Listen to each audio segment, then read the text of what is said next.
Hi friends, welcome to Telugu journalist channel. నా పేరు విష్ణుకుమార్, నేను సీనియర్ జర్నలిస్ట్ని. ఈరోజు వీడియోలో నేను మాట్లాడబోయేది మన ప్రధానమంత్రి నరేంద్ర మోడీ 11 ఏళ్ళు పూర్తి చేసుకున్న పరిపాలనలో 11 ఏళ్ళు పూర్తి చేసుకున్నారు. ఈ 11 ఏళ్లలో ఆయన దేశాన్ని ఎలా మార్చారు, ఏది సాధించారు, ఎక్కడ తడబడ్డారు, ఇవన్నీ మీ ముందుకు నేను తీసుకొస్తున్నా. కాబట్టి మీరు ప్రతి ఒక్కరు కూడా మన తెలుగు జర్నలిస్ట్ ఛానల్ని సబ్స్క్రైబ్ చేసుకోండి. అలాగే ఈ వీడియో నచ్చితే కంపల్సరీ లైక్ చేయండి. మీ ఫ్రెండ్స్కి, తర్వాత ఇతర సోషల్ మీడియా గ్రూప్లో కూడా కంపల్సరీగా దీన్ని షేర్ చేయండి. ఇక వీడియోలోకి వెళ్దాం. ప్రధానమంత్రిగా నరేంద్ర మోడీ 2014లో బాధ్యతలు అనేవి చేపట్టారు మొదటిసారి. అప్పటి నుంచి ఇప్పటిదాకా దాదాపు 11 ఏళ్ల పాటు ఆయన ఈ పదవిలో కొనసాగుతూ వచ్చారు. అంటే భారత రాజకీయాల్లో నిజంగా నరేంద్ర మోడీ పదవి చేపట్టిన తర్వాత భారత రాజకీయాల్లోనే ఒక కొత్త శకం మొదలైందని చెప్పేసి చెప్పుకోవచ్చు. ఎందుకంటే గతంలో పివి నరసింహారావు గారు చేపట్టిన తర్వాత ఆర్థిక సంస్కరణల విషయంలో ఆయన ఒక కొత్త ఒరవడిని సృష్టించి దేశ ఆర్థిక వ్యవస్థ మొత్తాన్ని కూడా మార్చిపడేశారు ఆయన. అలాంటి పరిస్థితే మోడీ రాజకీయ సామాజిక వ్యవస్థను కూడా ఆయన మార్చుకుంటూ వచ్చారు. ఇక్కడ మోడీ అంటే ఒక వ్యక్తి కాదు, ఒక శక్తి అని చెప్పేసి వాళ్ళు చెప్పుకుంటుంటారు. అంటే ఒక శక్తి దేశం గురించి ఆలోచించే ఒక సమిష్టి విధానము, ఆలోచన విధానం అని కొందరు అంటుంటారు. అయితే మోడీ అధికారంలోకి వచ్చేటప్పటికి దేశంలో యూత్ పర్సంటేజ్ అనేది ఎక్కువగా ఉంది. అందుకని ఆయన ఏం చేశారంటే సోషల్ మీడియాలో పెద్ద విప్లవాన్ని పట్టుకొచ్చారు. ఆయన డైరెక్ట్గా వెళ్లకుండా, మీటింగ్లకు వెళ్లకుండా ఆయన వర్చువల్ ద్వారా ఆయన మాట్లాడే విధంగా అట్లాంటి ఏర్పాట్లను తీసుకొచ్చారు. ఆయన టెక్నాలజీ బాగా వాడుకున్నారు. ఎక్స్ని కానీ, లేకపోతే ఫేస్బుక్లు కానీ, ఇంకా మరి ఇవన్నీ మొత్తం వాడుకున్నారు ఆయన. టెక్నాలజీ కానీ, పట్టణీకరణ, ఇవన్నీ కూడా మన భారత రాజకీయాల స్వరూపాన్ని పూర్తిగా మార్చేసినాయి. ఈ కొత్త రకమైనటువంటి రాజకీయ ఆటలో మోడీ బాగా పండిపోయారనే చెప్పొచ్చు.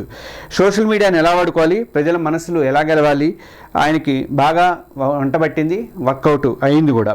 మోడీ మార్కెట్ని సృష్టించలేదు, కానీ మార్కెట్కి అనుగుణంగా తమ పనిని మలుచుకున్నారని చెప్పేసి రాజకీయ విశ్లేషకులు చెప్తుంటారు. ఆయన పివి గారి ఆర్థిక సంస్థలను కొనసాగిస్తూనే రాజకీయాల్లో కూడా, సామాజిక వ్యవస్థలో కూడా పట్టు అనేది మోడీ సాధించారు. ఇక మోడీ పాలనలో ఎన్నో విజయాలు ఉన్నాయి.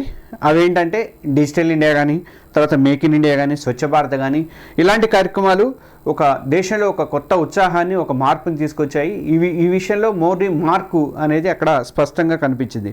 అయోధ్యలో రామ మందిర నిర్మాణం కానీ, ఆర్టికల్ 370 రద్దు కానీ, జిఎస్టీ కానీ ఆయన పాలనలో ఒక పెద్ద మైలురాళ్ళుగా వీటిని చెప్పుకోవచ్చు మనం.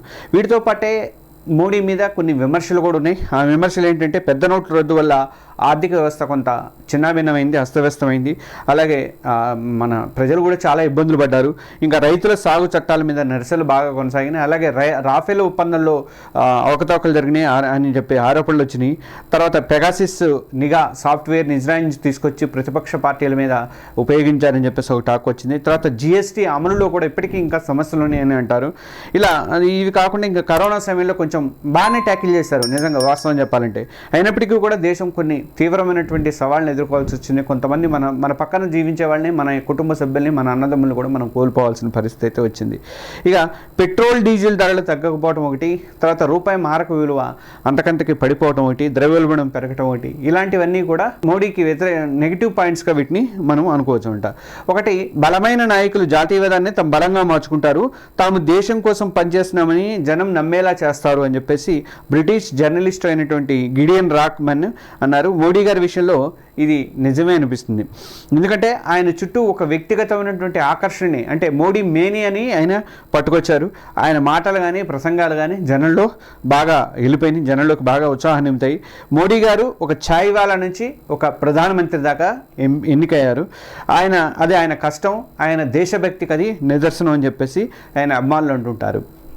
కానీ మోడీ కార్పొరేట్లకు అనుకూలంగా చేస్తారని చెప్పేసి కాంగ్రెస్ సహా ప్రతిపక్షాలన్నీ కూడా విమర్శలు అనేవి చేస్తుంటాయి. ప్రతిపక్షాలు మోడీ మీద ఎన్ని ఆరోపణలు చేసినా కూడా పెద్దగా అవేవి కూడా వర్కౌట్ కాలేదు, నిలవలేదు, ప్రభావం అనేది చూపలేదు. చౌకీదార్ కాదు, ఆయన చోర్ హై అని చెప్పేసి రాహుల్ గాంధీ ఒక నినాదాన్ని పట్టుకొచ్చారు.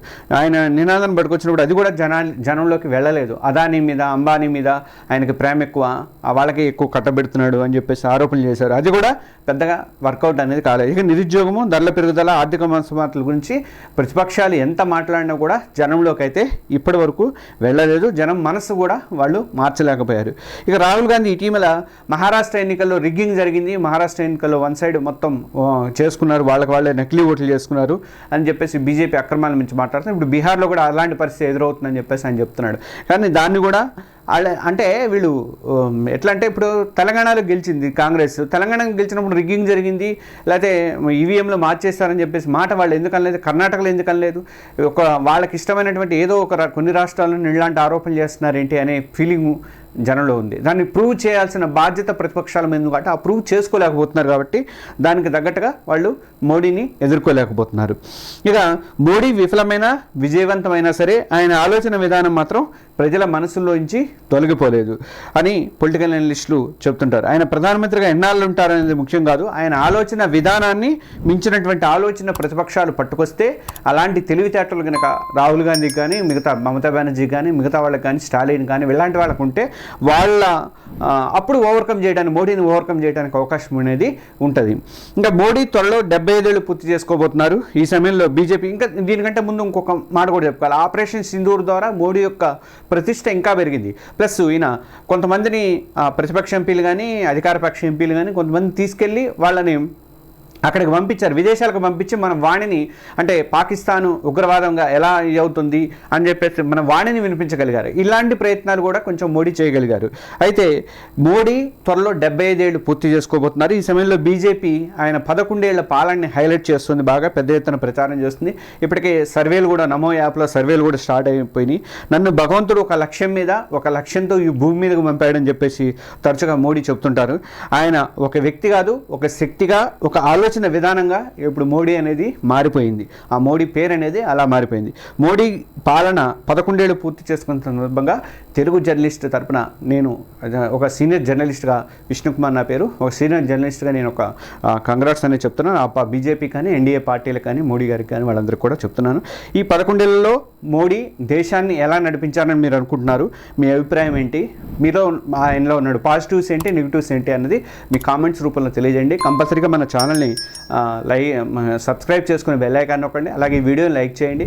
అలాగే ఈ గ్రూపులలో, సోషల్ మీడియా గ్రూపులో కానీ, మీ ఫ్రెండ్స్ గ్రూపులో, రిలేటివ్స్ గ్రూపులలో దయచేసి ఈ యొక్క వీడియోని మీరు పంపించండి, షేర్ చేయండి. Thank you.